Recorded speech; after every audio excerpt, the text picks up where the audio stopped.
আসসালামু আলাইকুম, কেমন আছেন সবাই? বরাবরের মতো হাজির হয়েছি নতুন আরও একটা রেসিপি নিয়ে।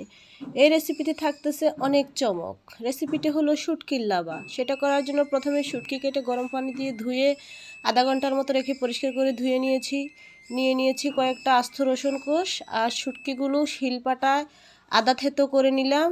নিয়ে এই পর্যায়ে আবারও একটু কুসুম গরম পানি দিয়ে ভিজিয়ে রাখবো, যাতে শুটকিগুলো একেবারে ভিজে নরম হয়ে থাকে। তো অন্যদিকে একটা টমেটো কেটে নিয়েছি।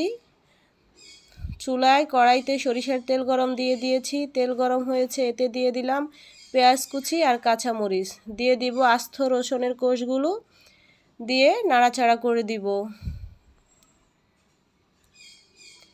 পেঁয়াজগুলো যখনই অনেকটা ভাজা ভাজা হয়ে আসবে, এই পর্যায়ে দিয়ে দিব রসুন বাটা। যেহেতু শুটকির লাবা, এখানে শুটকিতে রসুন আর মরিচের পরিমাণটা একটু বেশিই থাকতে হবে। জালটা আপনারা যেমন খান তেমন দিবেন। রসুনটা বেশি হলে শুটকির লাবা খেতে মজা হয়। এই পর্যায়ে দিয়ে দিলাম কেটে রাখা টমেটোটা, 1 চা চামচ হলুদ গুঁড়া, 2 চা চামচ মরিচ গুঁড়া আর পরিমাণ মতো লবণ দিয়ে নেড়েচেড়ে ভালো করে মশলা কষিয়ে নিব।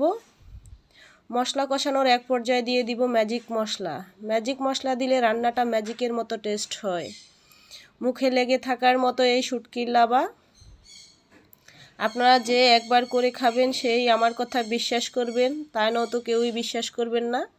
মশলা কষানো হয়ে গেলে দিয়ে দিব গরম পানিতে ভিজিয়ে রাখা শুটকি।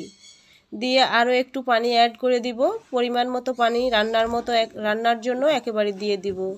দেখুন বলক উঠে আসছে। এই পর্যায়ে ঢাকনা লাগিয়ে দিব। দেখতে থাকুন আমার শুটকির লাবা কিভাবে করতেছি। দেখুন পানিটা অনেকটাই গায়ে গায়ে শুকিয়ে এসেছে। এই পর্যায়ে ঢাকনা উঠিয়ে ভালো করে নাড়াচাড়া করে দিব।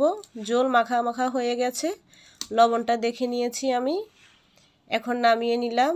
দেখুন আপনাদেরকে পরিবেশন করে দেখাচ্ছি শুটকির লাবা। গরম গরম ভাতের সাথে এই শুটকির লাবা হলে কোনো কথাই নেই। আল্লাহ হাফেজ।